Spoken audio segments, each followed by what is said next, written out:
Selamat pagi. Hari ini adalah hari Minggu tanggal 3 Agustus tahun 2025. Ini adalah minggu ke-8 sesudah Pentakosta. Kita akan bersama merenungkan firman Tuhan dari Lukas 9 ayat 23 sampai 27 yang demikian. Lukas pasal 9 ayat 23 sampai 27. Demikianlah firman Tuhan. Katanya kepada mereka semua, "Setiap orang yang mau mengikut aku, ia harus menyangkal dirinya, memikul salibnya setiap hari dan mengikut aku. Karena barang siapa mau menyelamatkan nyawanya, ia akan kehilangan nyawanya. Tetapi barang siapa kehilangan nyawanya karena aku, ia akan menyelamatkannya.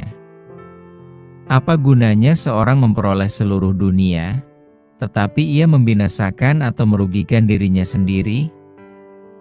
Sebab barang siapa malu karena aku dan karena perkataanku, Anak Manusia juga akan malu karena orang itu, apabila ia datang kelak dalam kemuliaannya dan dalam kemuliaan Bapa dan malaikat-malaikat kudus.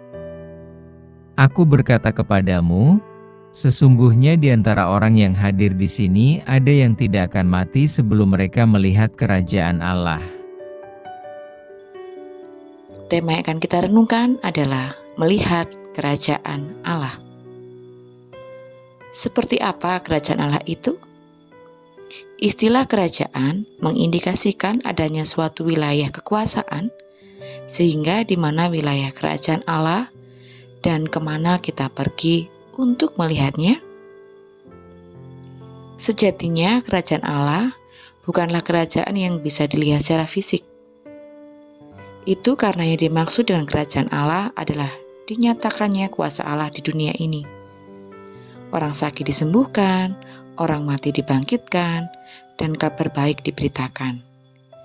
Itulah tanda kehadiran kerajaan Allah yang ditunjukkan oleh Tuhan Yesus dalam pelayanannya. Injil hari ini makin jelas memperlihatkan jalan penderitaan yang mesti ditempuh Tuhan Yesus demi pemenuhan misi kerajaan Allah. Jalan itu adalah jalan salib. Itu pula yang ditawarkan kepada para murid. Jika seseorang mau mengikut aku, ia harus menyangkal dirinya, memikul salibnya setiap hari, dan mengikut aku. Di ayat 23. Salib yang kelihatannya jalan menuju kematian, dibalikkan Tuhan Yesus menjadi jalan menuju kehidupan. Itu bukan tempat kehilangan nyawa, tetapi tahta bagi keselamatan jiwa. Jalan sengsara yang ditempuh Tuhan Yesus justru menjadi jalan menuju kemuliaan, bersatu dengan Bapa dan para malaikat kudus di ayat 26. Untuk meyakinkan ini, Tuhan Yesus menyampaikan bahwa di antara orang yang hadir di kala itu, ada yang tidak akan mati sebelum melihat kerajaan Allah di ayat 27. Siapakah yang mereka maksud Tuhan? Merekalah orang-orang yang melihat peristiwa kebangkitan dan percaya. Mereka itulah menyaksikan Tuhan Yesus pada hari setelah Paskah saat memecah-mecahkan roti. Mereka juga yang dengan tekun berdoa menantikan kedatangan Roh Kudus pada hari Pentakosta. Merekalah yang menerima amanat agung pewartaan ke seluruh ujung dunia. Kita bersyukur bahwa gereja melestarikan peristiwa-peristiwa penting itu melalui ritual liturgisnya. Tujuannya supaya pengalaman iman, penyaksian akan kerajaan Allah terus berulang sepanjang zaman. Dan banyak orang mendapat berkenan melihat kerajaan Allah sebelum kematian menjemput.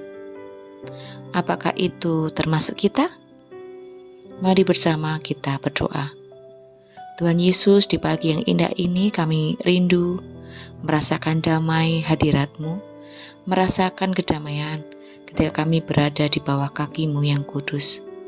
Tuhan Yesus, kami rindu ada pula kedamaian di dunia ini, saat kami bersama keluarga, saat kami di gereja, saat kami bertemu teman-teman, saat kami bekerja maupun berada di masyarakat.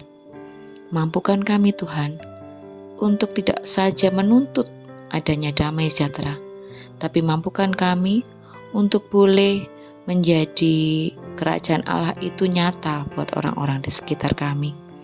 Mampukan kami ya Tuhan, kami boleh menghadirkan kebaikan di sekitar kami, sehingga nama-Mu yang dimuliakan. Kami menyerahkan kegiatan hari ini. Kami rindu Tuhan, Kau penuhi hati kami yang mungkin penuh luka, tapi kami yakin Tuhan, kasih dan damai-Mu boleh melingkupi kami, sehingga orang lain boleh merasakan kasih dan sukacita-Mu melalui kami. Di dalam nama Tuhan Yesus kami berdoa dan mengucap syukur. Haleluya. Amin. Selamat beraktivitas, selamat beribadah juga di hari Minggu ini. Tuhan Yesus memberkati.